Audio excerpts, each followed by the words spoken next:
Hey, we're in the Homestead Garden series today, and I want to share some things that with you guys today that I've been doing and how I'm keeping it frugal this growing season. Stay tuned.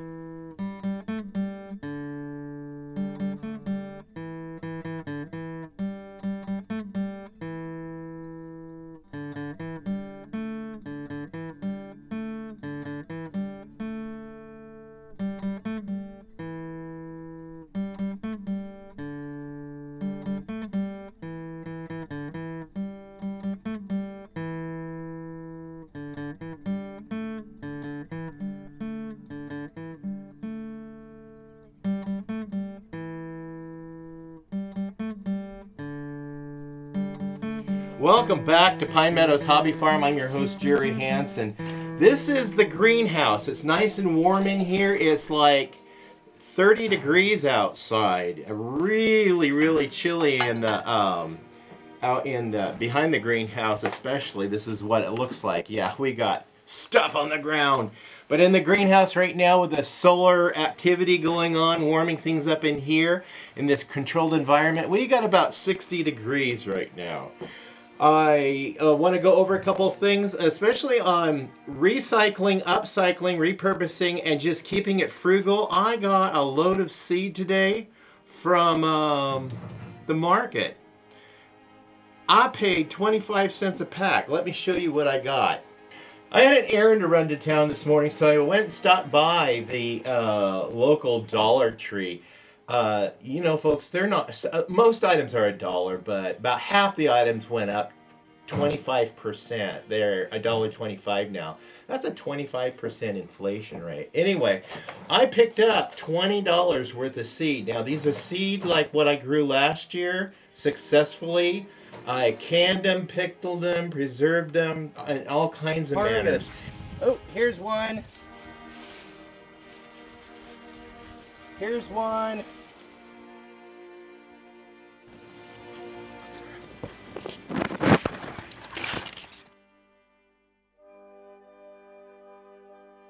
I also got some anemone bulbs to plant as well.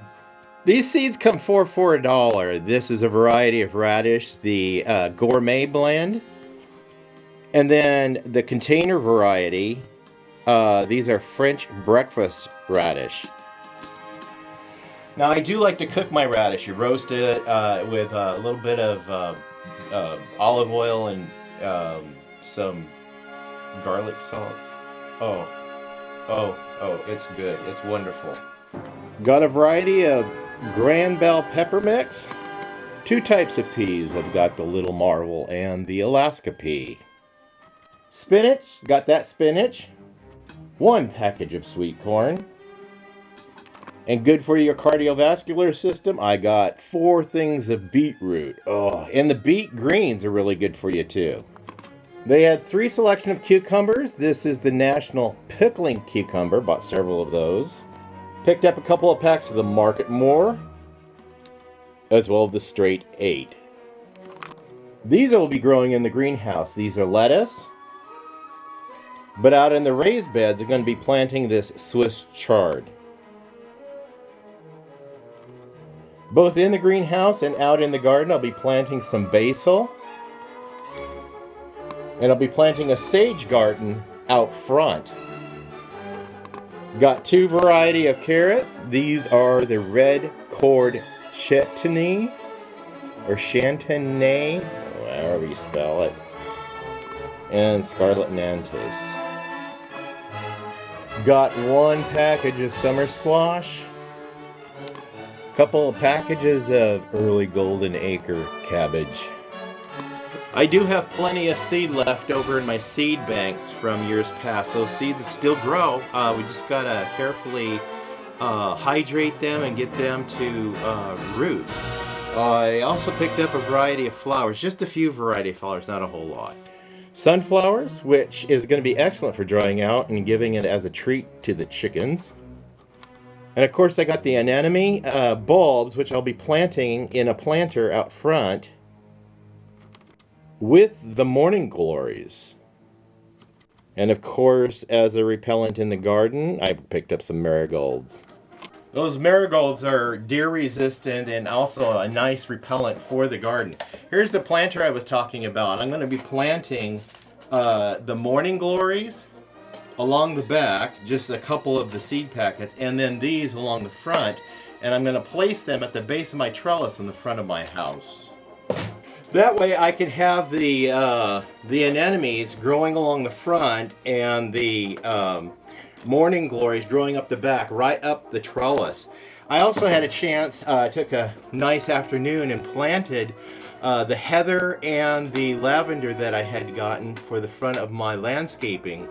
I'll be adding, I'll be fixing the borders here pretty soon with some cement and getting it all nice and even leveled out, and then filling that in, topping all that off with pea gravel instead of bark dust or mulch, because that is combustible and I want to try to keep combustible material away from the house if at all possible, because we do live in a real high density wildfire area. So I've done a lot of fire mitigation around my place, and hopefully I was successful. So we've been, fingers crossed, lucky so far with the metal roofs on the house and the barn and the other outbuildings. It's protecting them from that way, and also just keeping vegetation away.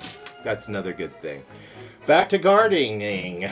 So, like I said, when I went down and picked up my seeds this morning, they didn't have the seeds out yet. I just asked to see if they got a fresh delivery and if they had the box of seeds back, the vegetable seeds back there yet. And they did. They took the time and went back and got the big box, and I got first choice of the seeds. So I got $20 worth of seed. There's a bargain.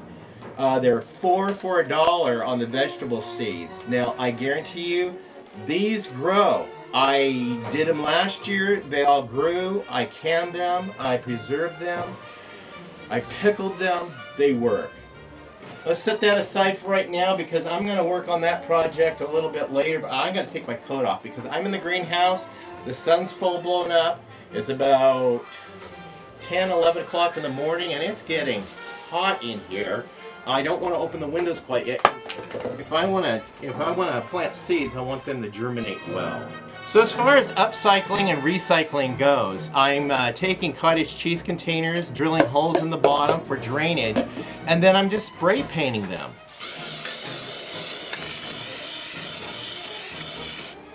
Making nice little pots to plant some of these vegetables in to get them started, or even plant some flowers in.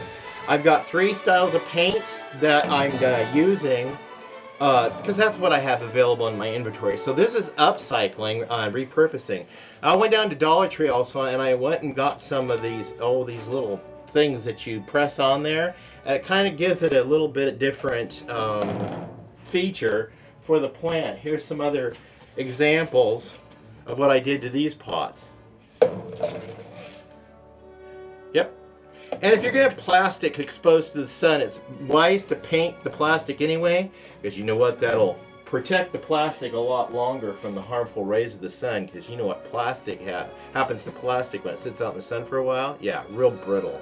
Haven't talked about worms for a while. I have my worm bin. This is an old bathtub I just put in there, and I built this really nice little stand for it to get it up to a suitable height for me. This has 2 purposes. It serves as with this screen that I resourced. It fit perfectly over the bathtub, so it gives me a really nice work surface to work with my plants, and any debris falls through and feeds the worms, makes some happy worms. So getting the worms through the winter months, well, they're in the greenhouse so they won't freeze. I still feed them, but in the winter months I keep this moist. You can opt for a tray of ice cubes and put them on here about once every 4 days, and it keeps enough moisture in here so the worms don't dry out. I just put a banana in here this morning, and that's what the worms do, is they take and eat all that stuff, and then they get the banana down to its micronutrients, and that's where your potassium can come from, was your banana peel resources from your kitchen scraps. Other nutrients that you add to your garden is that way too. This is worm compost. It's also called vermiculture. Let's see if I can see any worms. Yep, there's a worm right there. I don't know if that one's alive. It's not moving. Maybe it's so cold in here. Nope, there's some worms right there. There you go. Got worms. Anyway,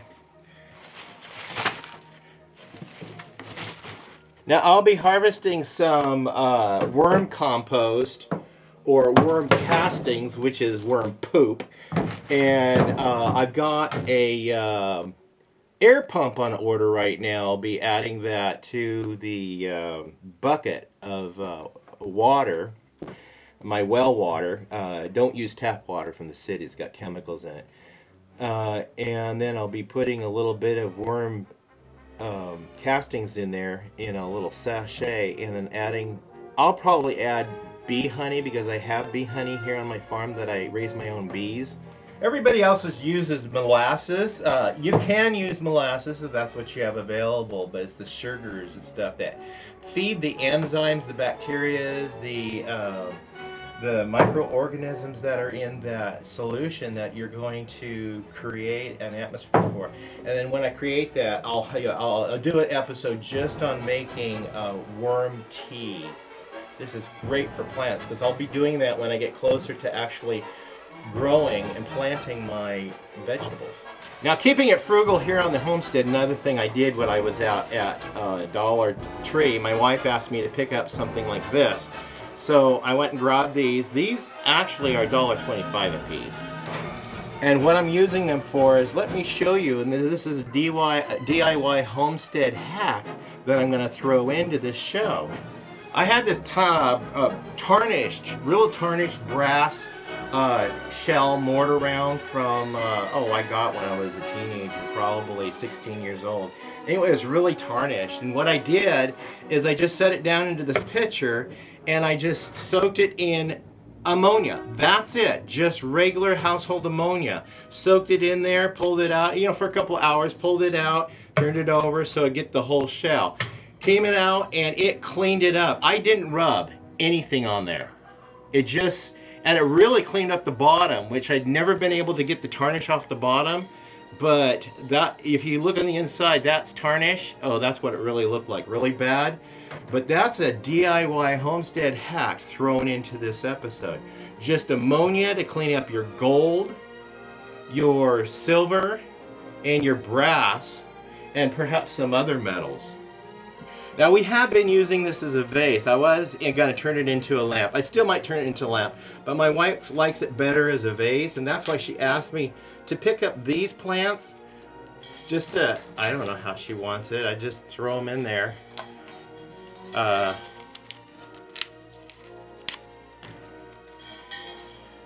Maybe it needs something down in there to make it stick up a little bit. Yeah, let's stick this down in there. What do I have?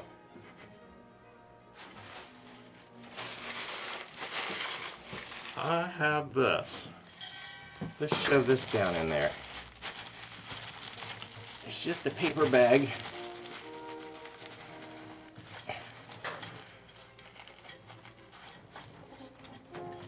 There we go. I don't know. I'm not a floral designer. What do you guys think? Think that might work? My wife will dress it up a little bit more. But anyway, that's a homestead hint, tip, trick, and also saving money, DIY, because there's frugal in our name. Pine Meadows Hobby Farm, a frugal homestead. So I'm gonna go set this in place and surprise my wife, saying, "Hey, I got this. Do you like it? Fix it if you want to fix it." So now there's some money-saving tips for you guys, especially getting into the garden season. Go ahead and go down to your local Dollar Tree and pick out some seeds. I only picked out the varieties that I know we're going to eat. We're not doing tomatoes anymore. For us personally, tomatoes are an inflammatory, and so it's been causing us a lot of problems. Once we discovered that, we're just not doing tomatoes anymore. And there's other things we're not doing anymore. So I'll be growing a lot of vegetables in the greenhouse throughout the year, and I mean throughout the year. We have a heater, we can keep it heated through the winter, so we really want to increase our salad crops in here, and some other crops that we can keep going, especially like Swiss chard grows well outside year-round. A variety of plants grow well outside, so check those variety of plants that grow in your growing region. We're in zone 8. So we have to pay attention to the instructions on the back of the seeds on when exactly to plant them and even where to plant them. Yeah, that music in the background is from my stereo I put in here that I feed my plants with music. Yeah, I personally like some pop, a little bit of rock. I like a little bit of country. I like a lot of classics. So I have a variety up there that I like to play. Anyway, that's it here on the Homestead Garden Series. Stay tuned to more videos. You can do that by subscribing, then clicking that bell icon. That'll alert you to new videos as I upload them. Please give us a thumbs up. Share our videos on your social media platforms. Helps us out a lot. Please be safe. Always be kind, especially in these trying times we're going through right now. It's just a lot of disturbing things coming out of the media right now. Just be kind. And yes, and be safe. We'll see you guys in the next adventure. Bye-bye now.